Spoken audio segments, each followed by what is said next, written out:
ایک روز حضرت شفیق بلخی رحمۃ اللہ علیہ نے اپنے شاگرد حضرت حاتم اسم رحمۃ اللہ علیہ سے سوال کیا کہ تم میرے ساتھ 33 برس سے ہو، اتنی مدت میں تم نے کیا حاصل کیا؟ تو حضرت حاتم نے فرمایا کہ 8 مسئلے حاصل کیے۔ نمبر 1، میں نے خلق کو دیکھا تو معلوم ہوا کہ ہر شخص کا ایک محبوب ہوتا ہے اور قبر تک وہ محبوب ساتھ جاتا ہے لیکن اس کے بعد جدا ہو جاتا ہے۔ اس لیے میں نے اپنا محبوب نیک اعمال کو ٹھہرا لیا کہ جب میں قبر میں جاؤں تو میرا محبوب قبر میں میرے ساتھ ہو۔ دوسرا یہ کہ میں نے اللہ کے ارشاد وَأَمَّا مَنْ خَافَ مَقَامَ رَبِّهِ وَنَهَى النَّفْسَ عَنِ الْهَوَىٰ فَإِنَّ الْجَنَّةَ هِيَ الْمَأْوَىٰ، سورہ نازعات آیت نمبر 41-40۔ اس میں تأمل کیا اور سمجھا کہ اللہ کا فرمانا درست ہے، اس لیے میں نے اپنے نفس کو خواہشات سے روکا یہاں تک کہ وہ اللہ کی اطاعت پر جم گیا۔ تیسرا مسئلہ وہ یہ کہ میں نے دنیا کو دیکھا کہ ہر شخص کے نزدیک جو چیز بہت قیمتی ہوتی ہے وہ اس کو اٹھا کر رکھ چھوڑتا ہے اور حفاظت کرتا ہے۔ پھر میں نے اللہ کا ارشاد دیکھا ما عندکم ینفد وما عند اللہ باق وَلَنَجْزِيَنَّ الَّذِينَ صَبَرُوا أَجْرَهُمْ بِأَحْسَنِ مَا كَانُوا يَعْمَلُونَ، سورہ نحل آیت نمبر 96۔ بس جو کچھ قدر و قیمت کی چیز میرے ہاتھ لگی اس کو میں نے اللہ کے پاس بیچ دیا تاکہ ہمیشہ کے لیے محفوظ ہو جائے۔ چوتھا مسئلہ یہ کہ لوگوں کو دیکھا، ہر ایک کا میلان مال اور حسب اور نسب اور شرافت کی طرف پایا۔ میں نے اللہ کا ارشاد دیکھا ان اکرمکم عند اللہ اتقاکم ان اللہ علیم خبیر، سورہ حجرات آیت نمبر 13۔ اس بنا پر میں نے تقوی اختیار کیا تاکہ اللہ تعالیٰ کے نزدیک کریم اور بزرگ بن جاؤں۔ پانچواں مسئلہ وہ یہ کہ میں نے لوگوں کو دیکھا کہ ایک دوسرے پہ لان تان کرتے ہیں، عیب جوئی کرتے ہیں، برا کہتے ہیں، یہ سب حسد کی وجہ سے ہوتا ہے۔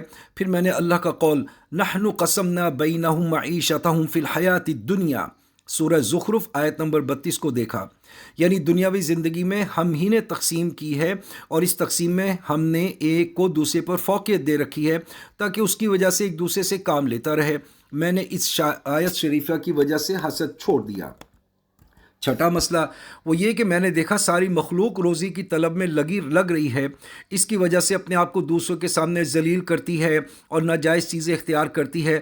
پھر میں نے دیکھا کہ اللہ کا ارشاد ہے وَمَا مِن دَابَّةٍ فِي الْأَرْضِ إِلَّا عَلَى اللَّهِ رِزْقُهَا، سورہ ہود آیت نمبر 6۔ اور کوئی جاندار زمین پر چلنے والا ایسا نہیں کہ جس کی روزی اللہ کے ذمے نہ ہو۔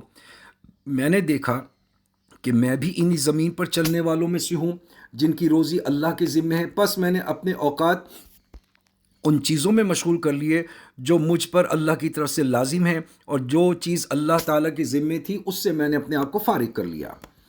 ساتواں مسئلہ یہ کہ میں نے دنیا میں دیکھا کہ تقریباً ہر شخص کی کسی نہ کسی سے لڑائی ہے، کسی نہ کسی سے دشمنی ہے۔ میں نے غور کیا تو دیکھا کہ حق تعالیٰ شانہ نے فرمایا ان الشیطان لکم عدو فاتخذہ عدوا، سورہ فاطر آیت نمبر 6۔ شیطان بے شک تمہارا دشمن ہے، پس اس کے ساتھ دشمنی رکھو اور اس کو دوست مت بناؤ۔ پس میں نے صرف اس اکیلے کو اپنا دشمن ٹھہرا لیا اور اس سے دور رہنے کی کوشش کرتا ہوں۔ آٹھواں مسئلہ یہ کہ میں نے دیکھا کہ ساری مخلوق کا اعتماد اور بھروسہ کسی ایسی چیز پر ہے جو خود مخلوق ہے۔ کوئی اپنی جائیداد پر بھروسہ کرتا ہے، کوئی اپنی لیاقت پر، کوئی اپنی تجارت پر، کوئی اپنی دستکار پر نگاہ جمائے ہوئے ہے، کوئی اپنی صحت پر اور قوت پر، روب پر، دبدبے پر، جیسے چاہوں کر لوں، جیسے چاہے کما لوں۔ لیکن میں نے دیکھا کہ اللہ کا ارشاد ہے وَمَن يَتَوَكَّلْ عَلَى اللَّهِ فَهُوَ حَسْبُهُ، سورہ طلاق آیت نمبر 3۔ جو شخص اللہ پر بھروسہ کرتا ہے اللہ اس کے لیے کافی ہے، اس لیے میں نے اللہ پر توکل کر کے بھروسہ کر لیا۔ حضرت شفیق بلخی رحمۃ اللہ نے فرمایا کہ اے حاتم، تمہیں اللہ توفیق عطا فرمائے، میں نے تورات، انجیل، زبور اور قرآن کے علوم کو دیکھا، میں نے سارے خیر کے کام انہی 8 مسائل کے اندر پائے، پس جو ان 8 پر عمل کر لے اس نے اللہ کی 4 کتابوں کے مضامین کے اوپر عمل کر لیا۔